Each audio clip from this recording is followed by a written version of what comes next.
Gostaria de apresentar o Dr. Samir Anwar, que é um especialista em reabilitação. Acho que a primeira pergunta que devemos fazer é: o que é um especialista em reabilitação? Um especialista em reabilitação é um médico que se especializa nos aspectos físicos e de reabilitação de deficiências. E não apenas olhando para o lado físico das coisas, mas tendo uma abordagem mais holística. Isso inclui olhar para os aspectos psicológicos da deficiência adquirida, questões de adaptação, também analisando o retorno ao trabalho, retorno às atividades de lazer, sexualidade e papéis de vida em geral, visando maximizar a recuperação e melhorar a qualidade de vida. Então, como eu encontraria um médico de reabilitação se precisasse de um? Geralmente, os médicos de reabilitação trabalham em um ambiente de reabilitação, como alas especiais de reabilitação em grandes hospitais gerais ou mesmo em centros de reabilitação independentes. Existem vários desses centros em todo o país, na Nova Zelândia e em todos os países do mundo. E acessar os serviços do médico de reabilitação e, de fato, do centro ou equipe de reabilitação em geral, é feito através de um sistema de encaminhamento, seja das alas cirúrgicas ou médicas agudas, ou dos médicos de atenção primária, ou outros profissionais de saúde na comunidade. Você mencionou uma equipe de reabilitação. O que você quer dizer com equipe? Bem, este é um aspecto único da especialidade. É feito em trabalho de equipe. O médico de reabilitação não pode, sozinho, conduzir o processo de reabilitação. Envolve uma grande equipe de terapeutas, que inclui fisioterapeutas, terapeutas ocupacionais, fonoaudiólogos e muitos outros profissionais nesta área. Então, no processo de reabilitação, eu tenho que ser um paciente ambulatorial? Posso apenas vir e visitá-lo e voltar para casa? Ou tenho que realmente ir e ficar em um hospital por um tempo? Bem, depende da natureza da deficiência. Existem certas deficiências que precisam de reabilitação intensiva, como o paciente internado imediatamente após a fase aguda. No entanto, se as deficiências não estão impactando significativamente na função do paciente na comunidade, então eles podem vir como pacientes ambulatoriais, ou, de fato, podem receber a reabilitação na própria comunidade, ou seja, serviços em casa. Então, se eu visitar um centro de reabilitação, tive um derrame, o que eu esperaria que acontecesse? Bem, você passará por um processo de avaliação inicial para verificar o nível atual de função. Quais são os déficits, quais são os problemas? O paciente geralmente é avaliado por todos os membros da equipe, incluindo o médico, o fisioterapeuta, o terapeuta ocupacional, o fonoaudiólogo, os enfermeiros, assistentes sociais, etc. E posso elaborar sobre essas atividades especiais dos terapeutas. No entanto, o aspecto mais importante deste processo inicial de avaliação é olhar para os objetivos que este paciente em particular e ou sua família estão buscando alcançar. Uma vez que esses objetivos foram definidos, isso permite que a equipe de reabilitação organize o processo de reabilitação de forma que esteja direcionado a esses objetivos e ajude o paciente a alcançá-los, sendo liberado com sucesso para casa. Ouvi dizer que é importante que eu receba reabilitação logo após meu derrame. Por que isso? Bem, a questão principal aqui é que quanto mais cedo as intervenções de reabilitação, melhor. Estudos mostraram que a recuperação ocorre em um ritmo rápido nas primeiras semanas após adquirir um derrame. E queremos fazer bom uso desse período de recuperação, intensificando a entrada de reabilitação, maximizando assim o resultado. Então, quanto tempo leva para melhorar após um derrame? E eu voltarei à minha função física que tinha antes de ter o derrame? Bem, isso depende da gravidade e intensidade do derrame inicial, onde o derrame está localizado no cérebro, a presença de outras comorbidades, como chamamos, ou outras condições médicas, como condição cardíaca ou pulmonar, que interferem no processo de reabilitação ou mesmo questões psicológicas. Mas, de modo geral, os pacientes podem melhorar se não tiverem déficits significativos para começar, em algumas semanas, por exemplo, Mas se tiverem déficits mais significativos, pode levar algumas semanas e, de fato, às vezes pode levar alguns meses. No entanto, pesquisas mostraram que pacientes com derrame, mesmo com derrame severo ou denso, podem se recuperar ao longo de anos, embora em um ritmo mais lento. Que conselho você tem para viver com uma deficiência como resultado de um derrame? Tendo passado pelo processo de reabilitação e, esperançosamente, alcançado um bom grau de independência e mobilidade e atividades da vida diária, a maioria dos clientes ou pacientes deve ser capaz de voltar às atividades normais da vida, papéis normais da vida, seja na família ou retornar ao trabalho. Embora você possa ter que considerar reduzir o número de horas ou considerar alternativas de trabalho em alguns casos.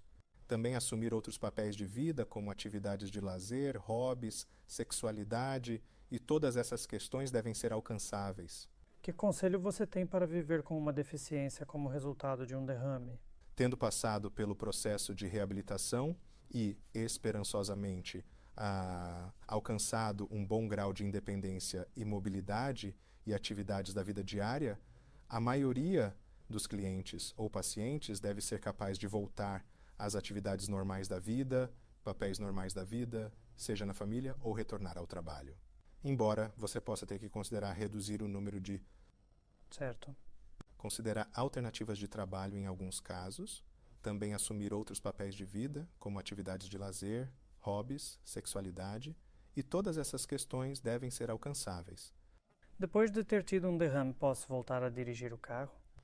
Depende do país em que você vive. Na Nova Zelândia, há um período de 1 mês de suspensão por lei.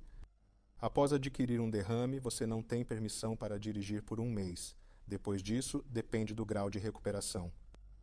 Se o paciente se recuperou bem o suficiente, e isso é avaliado pelo médico tratante ou pelo terapeuta ocupacional, então eles têm permissão para voltar a dirigir.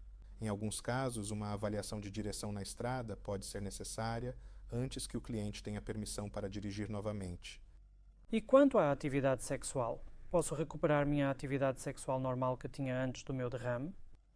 Após adquirir um derrame, há uma alta incidência de disfunção sexual que pode ser devido a uma combinação de razões, por exemplo, efeitos colaterais de medicamentos.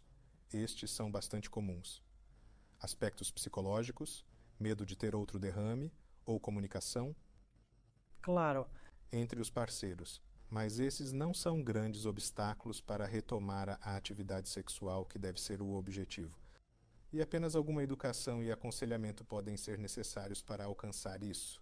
Por que é importante permanecer ativo após ter tido um AVC como parte da minha reabilitação? Bem, ficar inativo aumenta suas chances de ter um AVC. Pesquisas mostraram que a inatividade física pode ser um fator de risco para desenvolver um AVC inicialmente. E se você aumentar suas atividades físicas, suas chances de ter um são reduzidas. Então, de fato, se após adquirir um AVC você alcançou um bom grau de independência física e mobilidade, então um exercício graduado, supervisionado pelo fisioterapeuta deve ser o objetivo. Já ouvi o termo use ou perca. Isso se aplica à reabilitação? Bem, é importante que tentemos melhorar a recuperação da função das partes afetadas do corpo. Não é uma questão de use ou perca. Às vezes é bastante difícil recuperar a função. Claro. Mas, com a ajuda da intervenção da equipe de reabilitação, espera-se que a função e o uso da parte afetada do corpo melhorem gradualmente. Uma vez que isso aconteça, usar as partes afetadas cada vez mais nas atividades diárias proporciona melhores resultados. E quanto aos terapeutas de fala e linguagem? Bem, os terapeutas de fala se concentram em 2 aspectos. A parte da fala, que é tentar melhorar quaisquer dificuldades com a fala, que pode ser apenas uma fala arrastada, ou pode ser mais um déficit mais difícil, como a incapacidade de entender palavras faladas ou de produzir palavras faladas. O outro aspecto do terapeuta de fala é olhar para o mecanismo de deglutição e Certo. da deglutição, tentando garantir que o mecanismo esteja correto e ajudar o paciente a alcançar isso. Caso contrário, pode ser um problema em termos de causar infecções pulmonares e coisas assim. E quanto a um terapeuta ocupacional, eles são diferentes de um fisioterapeuta? Sim, eles são diferentes. Eles se concentram mais em tentar obter independência nas atividades da vida diária. Então, coisas como ir ao banheiro, vestir-se, alimentar-se, cuidar da aparência, tomar banho, esse tipo de atividades.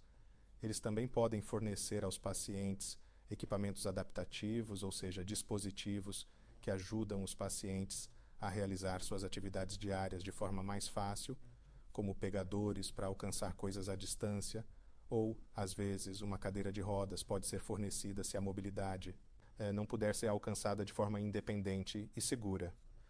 E também olhar para equipamentos que possam precisar ser fornecidos em casa ou, de fato, algumas modificações em casa para facilitar as coisas para o paciente e a família. Discutimos o papel importante que os terapeutas desempenham, como fisioterapeutas, terapeutas ocupacionais e terapeutas de fala e linguagem. Há mais alguém envolvido na sua equipe? Sim, há vários outros terapeutas que são igualmente importantes. Por exemplo, os enfermeiros de reabilitação, que além de seu conhecido papel importante como enfermeiros, mas no campo da reabilitação, eles também assumem outros papéis, como gerenciar dificuldades intestinais e urinárias após o AVC, incorporando os ganhos funcionais que os pacientes estão obtendo de sua terapia em sua rotina diária de atividades, também fornecendo educação ao paciente e suas famílias sobre o próprio AVC, os resultados e a prevenção, etc. Outros membros importantes da equipe podem ser os assistentes sociais, que desempenham um papel importante. Como você sabe, há uma grande mudança nos papéis de vida em alguns dos clientes com AVC. Então, eles ajudam o paciente e suas famílias a olhar para coisas como suplementação de renda, através da solicitação de benefícios apropriados, por exemplo. Alguns clientes não podem voltar para sua casa anterior porque, por exemplo, é um sobrado e a sala de estar é no andar de cima, então eles podem precisar se mudar para uma casa diferente, então ajudando em uma aplicação através de uma corporação habitacional. Também ajudando a família a se ajustar às dificuldades e lidar com agências externas, como financiamento apropriado para colocação em cuidados residenciais, ou a provisão de ajuda domiciliar ou cuidadores pessoais também. Discutimos o papel importante que os terapeutas desempenham como fisioterapeutas, terapeutas ocupacionais e terapeutas de fala e linguagem. Há mais alguém envolvido na sua equipe? Sim, há vários outros terapeutas que são igualmente importantes. Por exemplo, os enfermeiros de reabilitação, que, além de seu conhecido papel importante como enfermeiros, mas no campo da reabilitação, eles também assumem outros papéis, como gerenciar dificuldades intestinais e urinárias após o AVC, incorporando os ganhos funcionais que os pacientes estão obtendo de sua terapia, em sua rotina diária de atividades, também fornecendo educação ao paciente e suas famílias sobre o próprio AVC, os resultados e a prevenção, etc. Outros membros importantes da equipe podem ser os assistentes sociais, que desempenham um papel importante. Como você sabe, há uma grande mudança nos papéis de vida em alguns dos clientes com AVC. Então, eles ajudam o paciente e suas famílias a olhar para coisas como suplementação de renda através da solicitação de benefícios apropriados, por exemplo. Alguns clientes não podem voltar para sua casa anterior, porque, por exemplo, é um sobrado e a sala de estar é no andar de cima. Então, eles podem precisar se mudar para uma casa diferente, então ajudando em uma aplicação através de uma corporação habitacional, também ajudando a família a se ajustar às dificuldades e lidar com agências externas como financiamento apropriado para a colocação em cuidados residenciais, a provisão de ajuda domiciliar ou cuidadores pessoais também. O que é a ajuda domiciliar nesse caso? Bem, ajuda domiciliar. Se o paciente, por exemplo, estiver morando sozinho e ele ou ela se recuperou a tal ponto que pode viver sozinho, no entanto, não pode participar de tarefas domésticas pesadas. Então, a ajuda domiciliar são pessoas que ajudam a realizar essas funções, enquanto o paciente pode continuar a viver na comunidade. Isso permite que eles continuem vivendo lá com a ajuda apropriada necessária. Você mencionou uma abordagem de equipe para a reabilitação. Havia muitas pessoas diferentes com trabalhos diferentes ajudando as pessoas a se recuperarem de um AVC. Você pode explicar um pouco mais sobre o que essas pessoas realmente fazem? Certo. Bem, como mencionei anteriormente, a equipe de reabilitação trabalha como uma equipe, como um grupo de terapeutas, direcionando sua atenção para o paciente e tentando alcançar os próprios objetivos do paciente. Tendemos a ter uma visão holística do processo e, portanto, envolvemos todos esses diversos membros da equipe. Por exemplo, os fisioterapeutas prestam atenção especial a questões de mobilidade, como transferir da cama para a cadeira, recuperar o equilíbrio, recuperar a capacidade de caminhar. Inicialmente, isso pode ter que ser auxiliado por certos equipamentos, como bengala ou andador, mas, com sorte, eventualmente caminhar de forma independente. Muito obrigado. Obrigado.